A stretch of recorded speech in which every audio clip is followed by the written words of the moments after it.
everybody. We're back. My next guest is a comedian and a correspondent on The Daily Show, and he has a new book out entitled Nothing's Sacred. Please welcome the very funny Louis Black.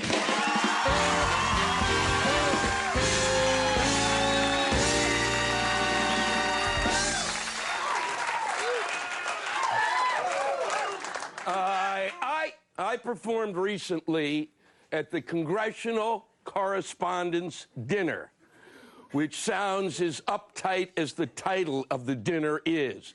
It was the Vice President of the United States sitting to my right, congressmen everywhere, reporters, beltway hoo-has as far as the eye can see, 2,000 of the most uptight people on earth, and I'm supposed to entertain them? It was exhausting. And it was in the same room that my prom was. And it was exactly the same. I wore a tuxedo, I felt awkward, and once again, I didn't get lucky. I'll tell you, I told the vice president, I gave him a few ideas, some stuff he should do before he gets out of office. First off, I told him, move Valentine's Day out of February.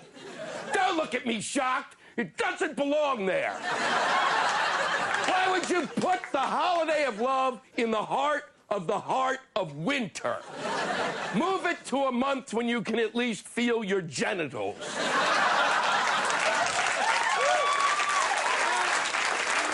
And listen, it's not like it's a real holiday, is it? It's not like St. Patrick's Day. That's a real holiday.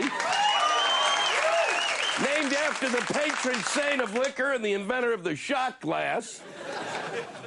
Listen, every February 14th, there's some poor schlep somewhere who spent 3 hours digging snow out of the driveway, digging it off the sidewalk, goes in the house, and his wife says, "Happy Valentine's Day."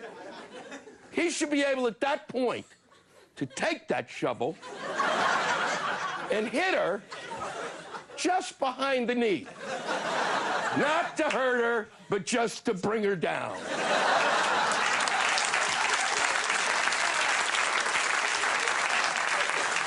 And remember, it's the height of flu season, okay? And this last flu season was a doozy, because we got that batch of bad flu shots from England, so that nobody took flu shots. Only the elderly could take flu shots. But I realized the elderly were slow, so I beat them to it. And while we're on the subject, why are we getting our flu shots from England? We're buying stuff from them and shipping it over. We can't do it ourselves? Is there nobody with enough energy to lift a couple of beakers anymore? When I was in college, all of the chem labs in the country were making LSD. We can do it. And we don't even have to make a flu shot, okay? Just make something and call it a flu shot. And give it to people. And then they'll have the flu, but they'll go to work because they'll say, I had a flu shot, this can't be the flu.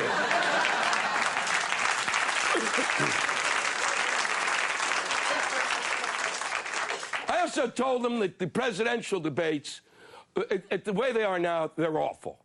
2.5 minutes for the leader of the free world to tell us what they think about something. Okay? Don't insult us. Okay? I got to do 5 minutes on Conan. They should have to do 5 minutes. And if they can't do it, they can always say, well, I ran out of words. And if if that's what we're going to do is 2.5 minutes, skip it. Just have them finger paint. Hi, I'm from Newsweek, and I would like to see a giraffe.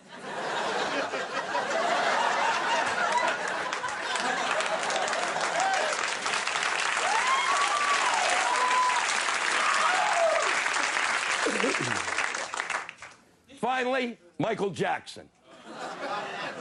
Isn't it amazing? That's all you gotta say. He's become a punchline. And how did they find a jury of his peers? Where? I know we're rural, but we're not that rural. Michael Jackson has become a punchline to his own life, which makes it great for us because, literally, if you have a joke and forget the punchline, just say Michael Jackson. Two Jews walked into a bar, Michael Jackson. And then, of course, there's Jermaine Jackson, who's even as nutty as Michael. He named his child Your Majesty. Which is why I believe that whoever writes down the official name of a child, when the family says the name, that person can say, no, guess again. Thank you. It's been a pleasure.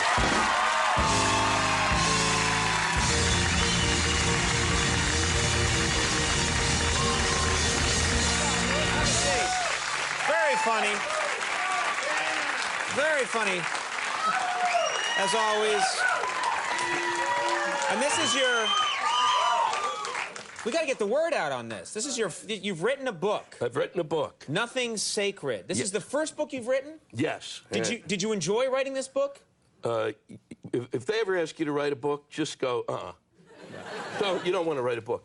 And all you people out there who say, oh, I want to write a book, don't even think about it. It's a horrifying experience. It's like homework all the time. Homework that never goes away. Remember Sunday afternoon and you just finished playing with your friends and you go in the house and your mother says, did you do your homework for tomorrow? It's like that every moment. And I learned one thing from this. Anybody out there who's got their homework done before it was due, I don't believe you. Not a pleasant experience. It was horrifying. But a fine product. That's the important thing. Well, there are a lot of pictures in it, so you'll love it. Nothing's Sacred is available in stores now. Lewis Black, always hilarious. Thank you very much. Nice job. We'll take a break. We'll be right back. Stick around.